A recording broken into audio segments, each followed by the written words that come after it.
This is Sarnia Lambton Daily for Thursday, May 21st. Good evening, I'm Terry Doyle. While some areas of Ontario continue on the road to recovery and reopening the economy, retirement and long-term care homes continue to be in the grasp of COVID-19.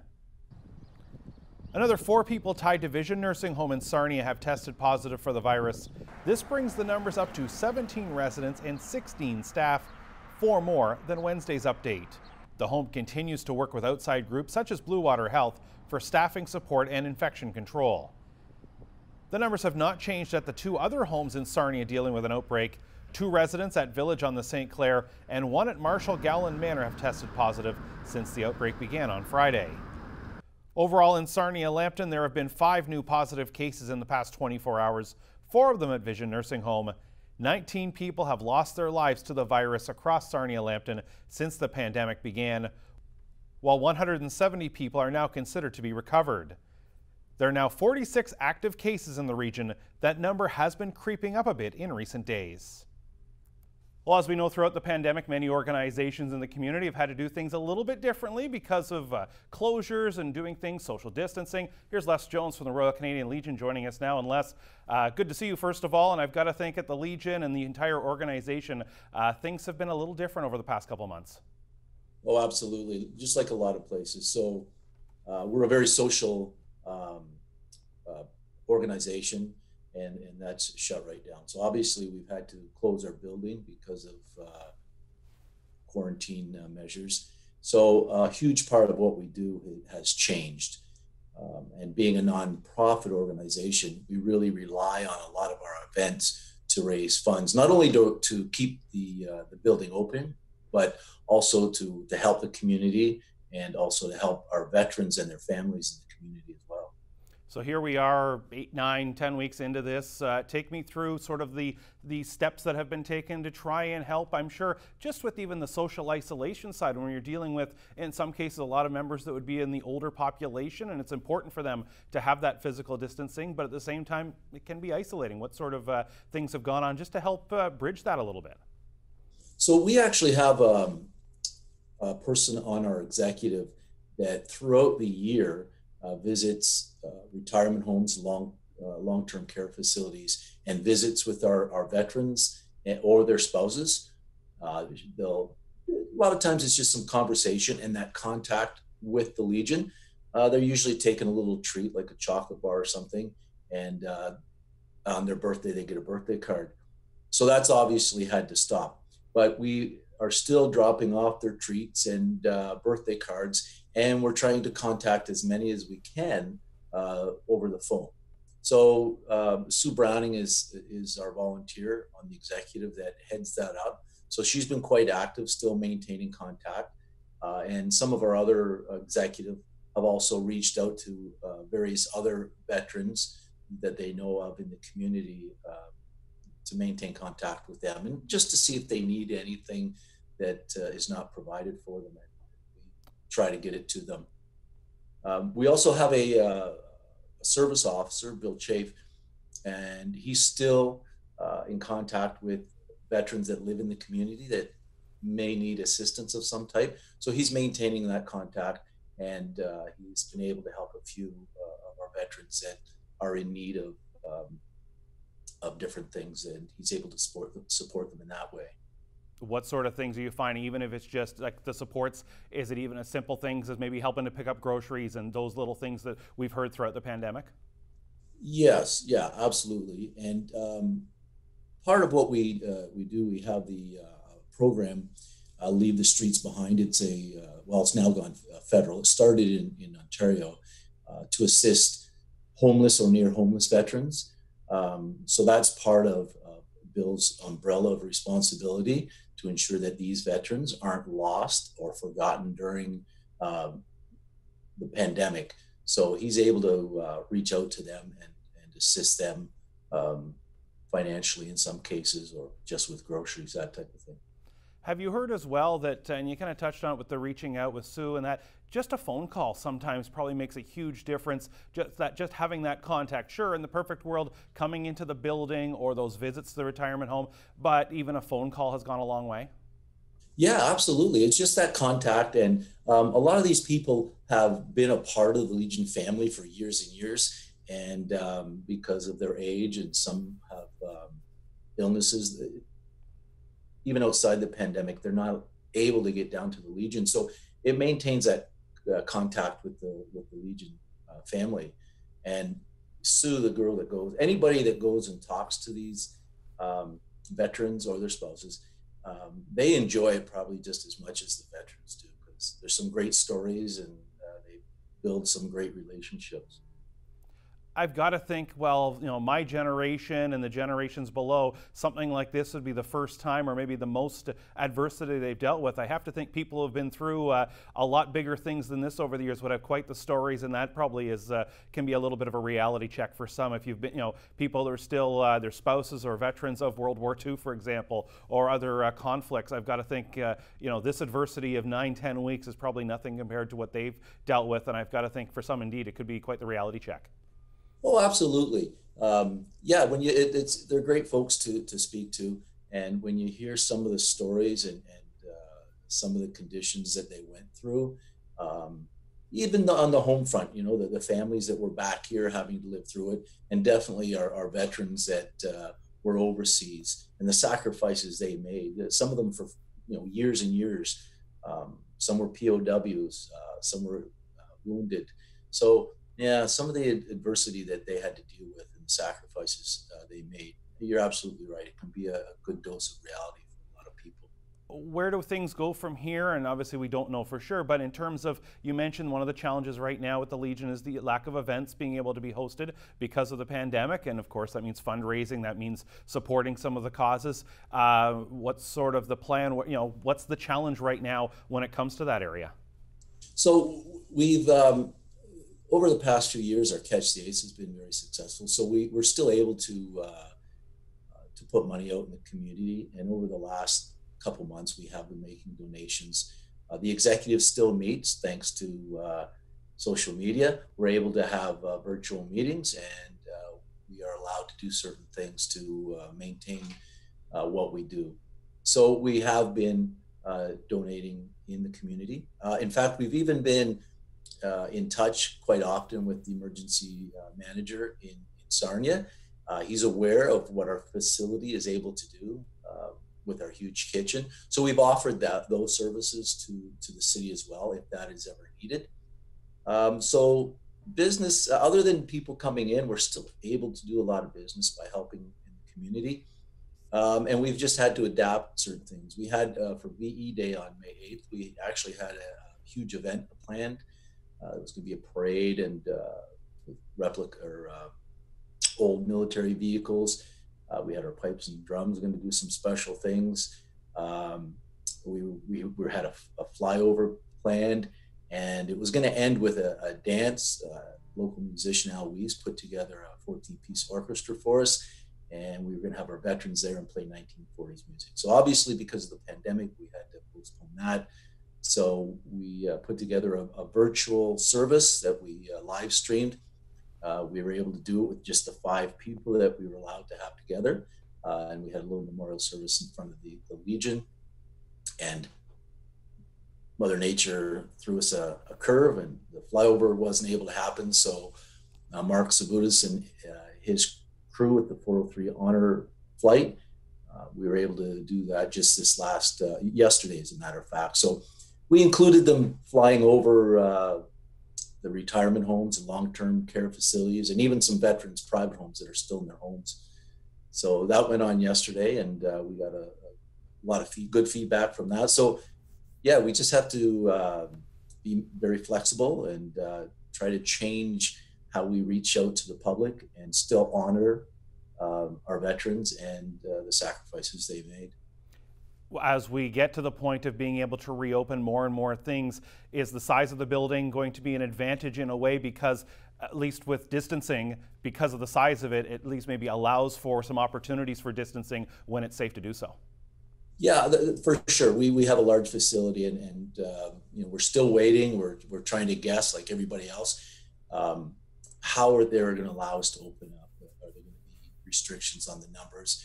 We even had discussions about how we have to change the physical makeup of the Legion, such as maybe we will have to have the plexiglass shields put up that everybody is using in the retail, more sanitizing stations, that type of thing. So that's part of what the executive is looking at right now and meeting about. And we also get direction from our Ontario Command and Dominion Command as to things to think about and how we may have to change the way we do our normal business. So we're like everybody else. It's a guessing game, and we're trying to guess into the future how the new normal is going to be. Before we let you go, Les, we always like to try and end things on a positive. And I know you've kind of touched on it a bit before, but I have to think there's probably a lot of those even just smaller stories going on among the group of just people helping people. You mentioned Bill's group and certainly reaching out with support, but I've got to think even just member to member, there are those stories of people just helping each other through this.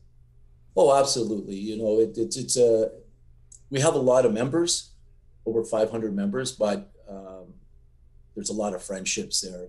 And yeah, absolutely. We are helping each other out. And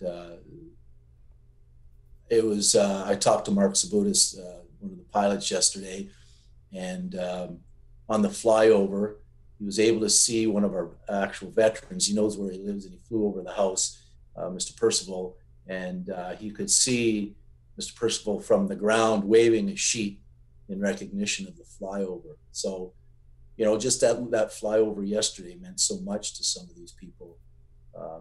So yeah, you're right. There's these little stories and between members, and it's great to see. That's great to see. Great to hear. Les, we appreciate the time. Stay well, and we'll talk to you again soon. Thank you. There's Les Jones joining us here from Royal Canadian Legion Branch 62 here in Sarnia. Stay tuned. You're watching Sarnia Lambton Daily on your TV.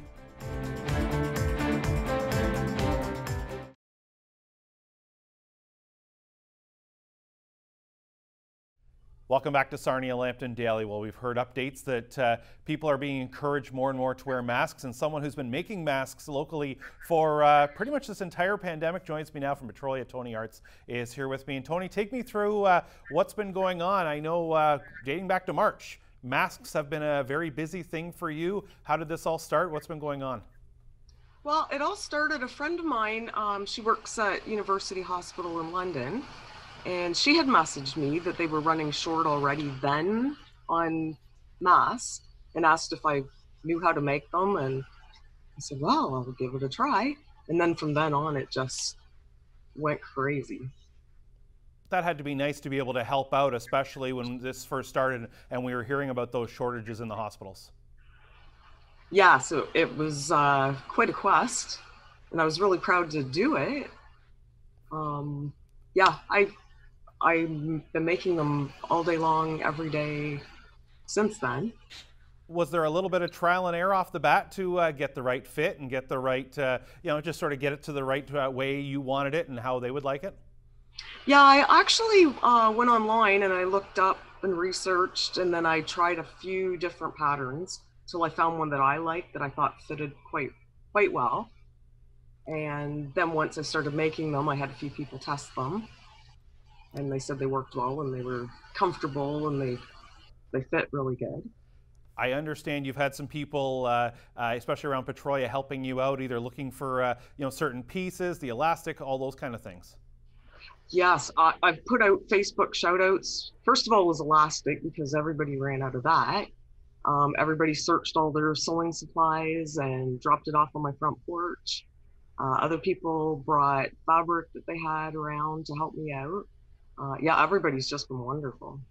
Have you been having some fun with some of the designs or some of the fabric that has been used for the masks? Yes. Yeah, we've been, just searching for different prints and things that are fun and make it a little more bright.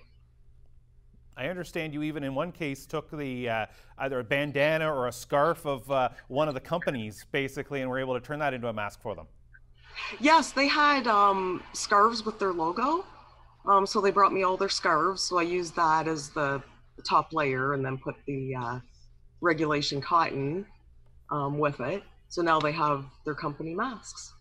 How long does it take to put together, a mask? I do it in big batches. but I would say probably a good half an hour for each one. Wow, that's a fair amount of time. I'll be honest with you, someone who I couldn't sew a button onto something, so I know I would not know, but that does sound like a lot of time. So how many hours a day, when you get on a roll here and do a batch, how long do you kind of lock yourself into that? Probably about 6, 7 hours. It's a lot. I get up in the morning and I start cutting out, and then by noon I'm ready to start sewing. And then about 4 or 5 o'clock, I decide I got to take a break. Yeah, a well-earned break by that point in time. You talked about it all started with University Hospital in London. Where have your creations been going ever since? They've been going everywhere. PSWs all over Lambton County, London. Oh gosh, our local grocery store, Heidi's Independent. She contacted me right away and had masks made for all her employees. And then just recently, trucking companies, because the drivers can't go across the border without wearing a mask. So I've been hurrying making those for them too. Now, just recently, there's a group in Petrolia. They are, it's the Petrolia VPP group. They have done a big sewing masks and gowns, scrub hats. So they asked me to join and donate. I think today they have a big shipment going down to London Hospital to cancer patients and the Children's Hospital, which I was so proud to donate to all of that. And I guess that's the thing. Are you finding that's the reward and the motivation of this is when you hear these stories and people just the appreciation they have? Oh, definitely. Makes for quite the time of people working together. Now, I'm putting you on the spot here. If you were to guesstimate how many masks you've made throughout this, what sort of number might you come up with? I know I'm well over 1,500. Probably 2 weeks ago, and I'm still making them all day long every day. I've lost track. Has it evolved a little bit over time in terms of maybe adjusting the elastic or the loops around the ears or something where little feedback said, hey, if this was a little longer or this was adjusted a little bit just to make them more comfortable? Actually, I haven't had anybody say that. They're comfortable right from the start, I guess. I guess. Because I've been doing I started out doing women's sizes, and then I got requests, well, we need men's sizes. So I just adjust the pattern and the elastic kind of according to the average person's face.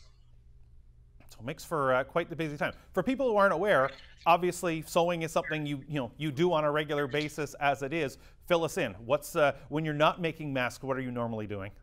Well, I own Toni Arts by Toni. I'm a seamstress. I specialize in bridal and I do custom work. And of course, I was deemed non-essential. Plus, all the weddings have been postponed and canceled for now. So I couldn't think of anything better to do than make masks and help out with the talent that I know I have. And I guess that's the reward where people, as much as you said, on the books, sort of deemed a non-essential service, but yet here's an example of someone putting their skills to use and helping out people on the front line. And I've got to think that's where, indeed, you probably feel that, you've definitely been able to contribute here to the challenge that everybody's dealing with here right now. Oh, yes, definitely. So any idea how long this is going to continue on in terms of the mask making? I have no idea, but now that things are just starting to open up, I've noticed a lot of stores that are just getting ready to open, retail stores. They're asking people, they are going to make wearing masks mandatory for anybody going in. So I think it's going to get even busier. If you didn't have the support of the people, as you said, sort of scouting out for elastics and things like that, how much more difficult would this be if you didn't sort of have that little network around Petrolia? Oh, I don't think I would have been out of everything. I wouldn't have been able to do it without the support of everyone. I've got to think there's, when this is all done, there's probably going to be a little party, a safe party, but of course, when, move way in the future, but the group that's all worked together on this, I've got to think there's a little party going to happen when this is all done. Oh, that's a really good idea. Yes, we should do that. Little celebration from that standpoint. Hmm. As you've gone through, was there a time where you kind of at first were like, oh, this is taxing, this is a whole lot of time, but then the demand kept coming and the demand kept coming and you said, okay, I got to keep going here? That's exactly what happened. After a few weeks, my hand was so sore from cutting fabric out and sewing. I thought, oh, I'll take a couple days off, but then more people kept asking and asking, so the couple days off didn't happen. Well, Toni, certainly some great work done by you, and I know you've had some help there as well, but I know it is appreciated as masks are something that started with the frontline workers, but now to the average person, and I know they're not always the easiest thing to find, and people not wanting to bog down the supplies for the frontline staff. It was N95 masks and everything like that at first. So, kudos to you and some great work done there, and it is definitely appreciated, and I will say keep up the good work, but try to keep the hands not getting too sore, and certainly great job. Well, thank you very much. Thank you for joining us. Okay. There's Toni Arts in Petrolia. She's been making masks right through this. As she said, making over 1,500 masks from frontline workers to average people going into stores, you name it. Has certainly been very involved and very busy. Stay tuned. You're watching Sarnia Lambton Daily on your TV.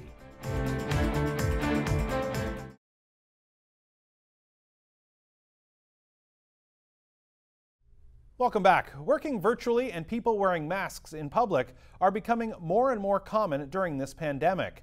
But for people with hearing issues, these new norms can cause difficulty when trying to communicate.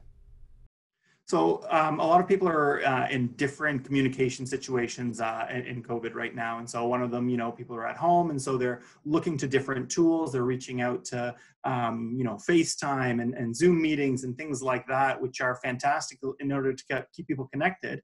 Unfortunately, they can aggravate some of the underlying hearing issues that people have been having. So if people were already having, a little bit of a difficulty, when you add this extra layer of complexity, maybe you're not getting as much acoustic information, maybe the quality of the call isn't as good, maybe the visual cues aren't good because the lighting is poor, or whatever it is, that extra layer of complexity can be the straw that breaks the metaphorical camel's back in terms of communication breakdown. So that's certainly one of the issues. And then the other issue that's been coming up a lot for individuals is mask wearing. So we're seeing a lot of mask wearing for source control, so protecting the individual as well as protecting other people. And the consequence of that is that you're robbing individuals of visual cues. And so we don't realize it, but we're not just hearing with our ears, we're hearing with our brain. And that means that we're not just looking for the sounds that we're hearing, but we're looking for visual cues, be it body language or lip reading. And our brain uses the sum of all of that information in order to understand what's heard. And so with mask wearing, we're taking away a lot of those visual cues. And so again, people that might have been at a disadvantage hearing, we're relying on those visual cues, and you take those away, and that again can make all the difference. So one of the ways we're trying to overcome the issue with losing the visual cues with mask wearing is that we're sourcing masks that have visible pane where the mouth is, and so that's allowing you to preserve some of the visual cues that would have otherwise been lost. And it might not be a perfect solution, but it's a nice compromise in allowing us to keep our staff safe, our patients safe, and still help keep communication the best we can under these circumstances. Before we go tonight, some news out of the Sarnia Sting. Co-owner David Lagwan doesn't use words. Before we go tonight, some news out of the Sarnia Sting. Co-owner David Lagwan will no longer be associate coach with the Sting. He's going to move into more of a full-time front office role as the president of hockey operations. He'll be joined by new general manager Dylan Sika and assistant GM Mark Lavin in that department. Meantime, head coach Darian Hatcher will still be joined by Brad Staubitz as an assistant coach. The team will look for someone else to join them behind the bench. That's going to do it for our show tonight on this Thursday, May 21st. For all of us here at Your TV, I'm Terry Doyle. Thank you for joining us. We will see you back here tomorrow.